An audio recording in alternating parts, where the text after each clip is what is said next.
ओम श्री परमात्मने नमः।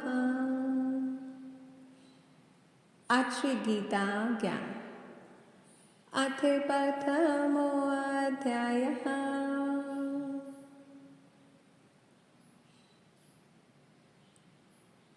महाभारत युद्ध क्षेत्र में, कुरुक्षेत्र में जब कौरव पांडव महाभारत के युद्ध को चले, तब राजा धृतराष्ट्र ने कहा, मैं भी युद्ध को देखने चलूंगा। तब श्री व्यास जी ने कहा, हे राजन, नेत्र के बिना क्या देखोगे? राजा धृतराष्ट्र ने कहा, देखूंगा नहीं तो श्रवण तो करूंगा। तब व्यास जी ने कहा, हे राजन, तेरा सारथी संजय जो कुछ महाभारत के युद्ध की लीला कुरुक्षेत्र में होगी सो यहाँ बैठे ही श्रवण कराएगा। व्यास जी के मुख से यह वचन सुन संजय ने विनती करी, हे प्रभु, यहाँ हस्तिनापुर में बैठे कुरुक्षेत्र की लीला कैसे जानूंगा तथा राजा को किस भांति कहूंगा? तब व्यास जी ने संजय को यह वचन कहा, हे संजय, मेरी कृपा से तुझे यहाँ ही सब दिखाई देगा। व्यास जी का इतना कहते ही संजय की दिव्य दृष्टि हो गई और बुद्धि भी दिव्य हो गई। अब आगे महाभारत का कौतुक कहते हैं, सो सुनो। 7 अक्षौहिणी सेना पांडवों की और 11 अक्षौहिणी सेना कौरवों की, यह दोनों सेनाएं कुरुक्षेत्र में जब एकत्र हुई, तब धृतराष्ट्र ने पूछा, हे संजय, धर्म के क्षेत्र कुरुक्षेत्र में युद्ध की इच्छा से एकत्र हुए मेरे और पांडु के पुत्रों ने क्या किया? संजय ने उत्तर में कहा, पांडवों की सेना को व्यूहित देखकर दुर्योधन आचार्य द्रोण के समीप जाकर कहने लगे, हे आचार्य, देखिए, आपके शिष्य बुद्धिमान द्रुपद पुत्र ने पांडवों की बड़ी सेना की कैसी व्यूह रचना की है। इस सेना में अर्जुन, भीम जैसे बड़े बड़े धनुर्धारी वीर, विराट महारथी द्रुपद, धृष्टकेतु चेकितान, बलवान काशीराज, पुरोजित कुंती भोज, नरों में श्रेष्ठ शैव्य, पराक्रमी युधामन्यु, बलवान उत्तमौजा, अभिमन्यु और द्रौपदी के पुत्र सब के सब महारथी हैं।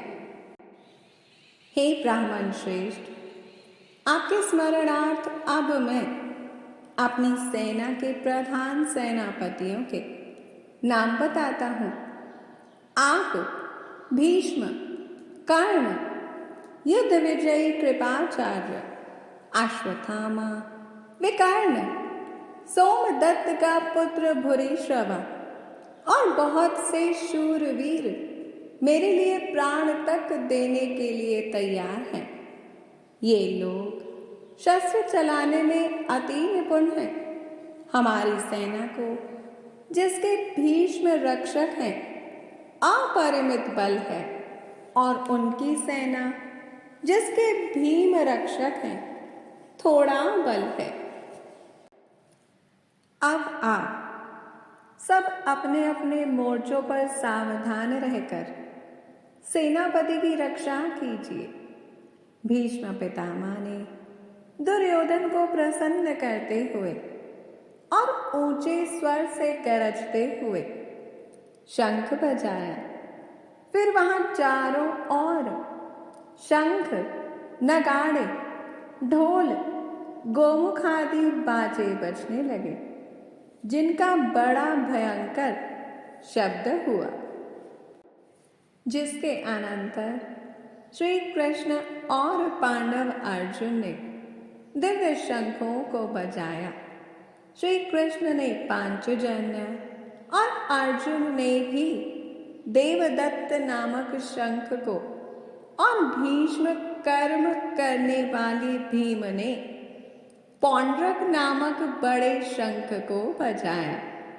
कुंती पुत्र राजा युधिष्ठिर ने अनंत विजय, नकुल ने सुघोष और सहदेव ने मणिपुष्पक और धनुर्धर काशीराज शिखंडी, धृष्टद्युम्न, विराट, अपराजित सात्यकी राजा द्रुपद और द्रौपदी के पांचों पुत्र और महाबाहु अभिमन्यु, इन सब वीरों ने अपने अपने शंखों को बजाया।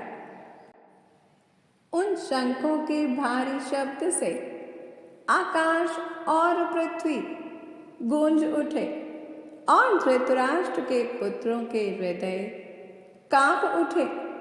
हे राजन, अर्जुन ने कौरवों को युद्ध के लिए प्रस्तुत देखकर धनुष उठाकर श्री कृष्ण से कहा कि हे अच्युत, मेरा रथ दोनों सेनाओं के बीच में खड़ा कीजिए, जिससे मैं युद्ध करने वाले सब लोगों को देख लूं। इस रणभूमि में मुझे किन किन के साथ युद्ध करना चाहिए? दुर्बुद्धि दुर्योधन से प्रीति करने वाले जो युद्ध के लिए यहाँ एकत्रित हुए हैं, उनको देखूंगा। संजय ने कहा, हे राजन, अर्जुन की बात सुनकर श्री कृष्ण ने भीष्म, द्रोण आदि वीरों के सामने उत्तम रथ को खड़ा करके कहा कि हे वीर, युद्ध के लिए उदर इन कौरवों को देख लो। अर्जुन ने अपने स्वजन, चाचा, बाबा, गुरु, मामा, भाई, पुत्र, पौत्र, मित्र, श्वशुर और स्वजनों को शस्त्रों से सुसज्जित खड़े देखा, और उसने इन दोनों सेनाओं में ही सब बांधवों को देखकर परम दयाद्र हुए यह वचन कहे, हे कृष्णा, युद्ध की इच्छा से आए हुए इन अपने बंधुओं को देखकर मेरे अंग ढीले होते जाते हैं और मुख सूख जा रहा है। मेरा शरीर बेकल होता है, गांडीव हाथ से गिरा जाता है। हे केशव, मुझ में यहाँ खड़े रहने की सामर्थ्य नहीं है और सब लक्षण मैं उल्टे ही देख रहा हूँ।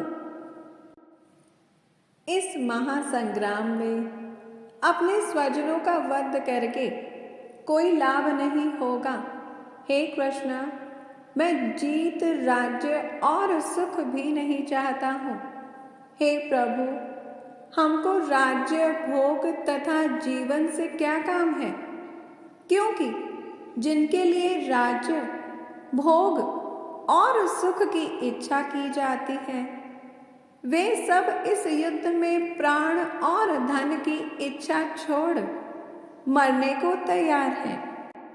और यह सब आचार्य, पिता, पुत्र, पितामह, माता, श्वशुर, पौत्र, साले और संबंधी, ये सब मुझे मारे तो भी, हे मधुसूदन, मैं इन्हें मारने की इच्छा नहीं करूँगा। हे जनार्दन, त्रिलोकी के राज्य के लिए भी मैं इन्हें मारना नहीं चाहता, फिर इस पृथ्वी के राज्य के लिए तो कहना ही क्या। हे जनार्दन, धृतराष्ट्र के पुत्रों को मारकर हमारा क्या भला होगा?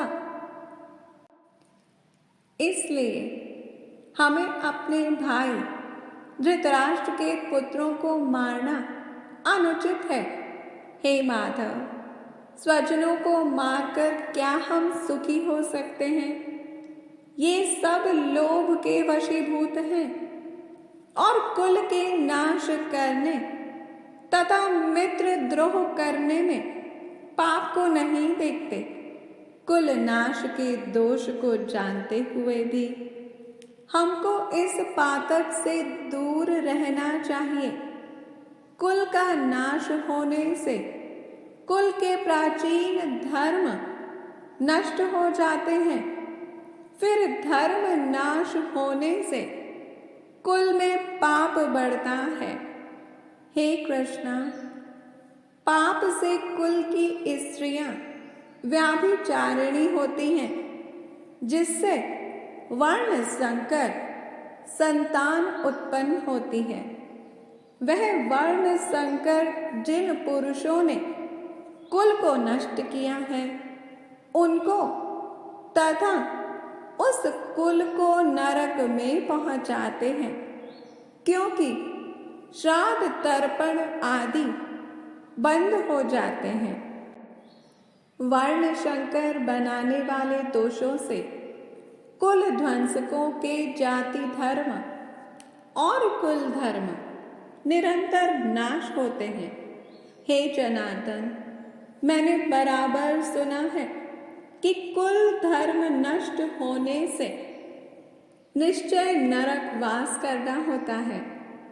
हाय, हम बड़ा पातक करने को तैयार हैं, जो राज्य सुख के लोभ से स्वजनों को मारने की कोशिश कर रहे हैं।